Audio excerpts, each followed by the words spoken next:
perpecahan politik loh. Itu maksudnya gimana ya? Iya, itu kayak umat Islam dulu ribut sendiri, rebutan kekuasaan, jadinya pecah jadi kelompok.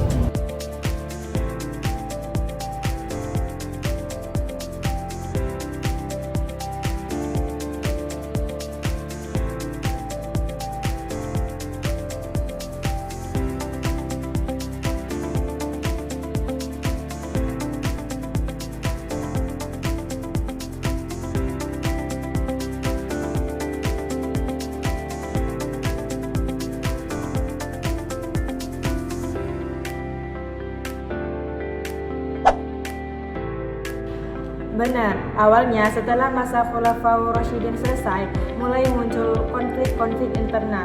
Semua pengen jadi pemimpin.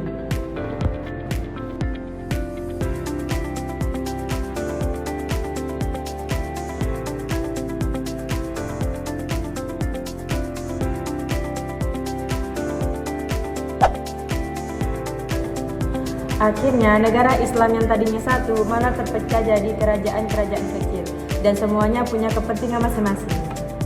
Ya jelas kacau lah, pemerintah sibuk ribut sendiri, sedangkan rakyatnya nggak diperhatiin.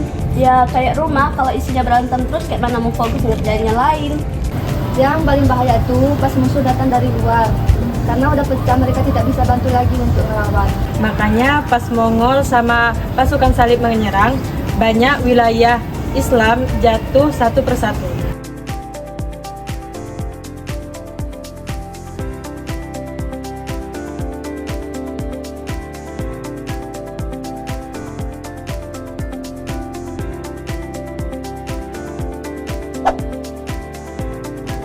Perang terus, ya otomatis ekonomi makin turun, dagang jadi nggak lancar, jalur-jalur dagang rusak.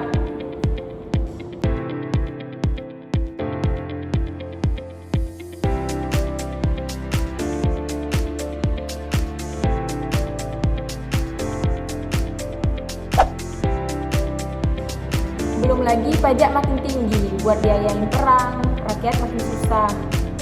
Iya, perpustakaan, sekolah, dan pusat ilmu banyak yang hancur, jadi perkembangan ilmu ikut mandek. Iya, pengetahuan ikut kena imbasnya juga, banyak ilmuwan kabur karena kondisi tidak aman. Cina, perpecahan itu bikin umat Islam tidak kompak lagi, suka ngeblok-ngeblok. Padahal dulu waktu bersatu Islam itu sangat kuat, tapi karena ribut, ya jadi mundur. Jadi jelas ya, perpecahan politik itu kayak bom waktu, lama-lama bisa bikin peradaban Islam runtuh. Ya udah, pelajarannya jangan suka ribut, kompak tuh penting banget. Kesimpulannya, A few moments later. perpecahan politik dalam dunia Islam sebenarnya bukan hanya soal rebutan kekuasaan, tetapi juga soal hilangnya fokus dan tujuan bersama. Ketika setiap wilayah atau kelompok mulai mementingkan kepentingan sendiri, semangat persatuan yang dulu menjadi kekuatan besar umat Islam ikut melemah.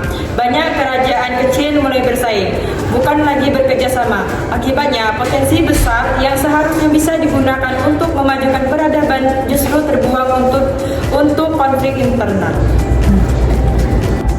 Di sisi lain, musuh dari luar melihat kondisi ini sebagai peluang. Mereka tahu bahwa umat Islam tidak lagi sekuat dulu. Tanpa persatuan politik dan militer, peradaban Islam sulit mempertahankan wilayahnya. Akhirnya, kehancuran berbagai pusat ilmu, ekonomi, dan kekuasaan tidak bisa dihindari. Pelajaran penting dari sejarah ini adalah kekuatan terbesar umat Islam pada masa kejayaan bukan hanya teknologi atau militernya, tetapi persatuannya. Ketika persatuan itu hilang, semua aspek kehidupan itu ikut runtuh. Karena itu, menjaga keharmonisan, kerjasama, dan menghindari konflik yang tidak perlu adalah kunci untuk mempertahankan kemajuan. Selain itu, perpecahan politik juga membuat sistem pemerintahan menjadi tidak stabil. Pemimpin sering berganti, banyak kudeta, dan aturan negara jadi tidak konsisten. Kondisi seperti ini bikin masyarakat bingung dan tidak merasa aman.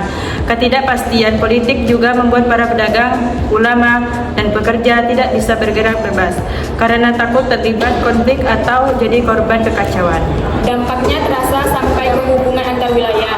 Dulu, wilayah-wilayah Islam saling terhubung lewat kerjasama dagang, ilmu, dan budaya. Tetapi setelah terpecah, banyak kerajaan justru saling curiga.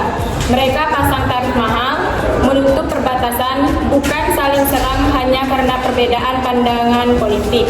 Padahal, kerjasama antar wilayah itu penting untuk kemajuan ekonomi dan perkembangan ilmu.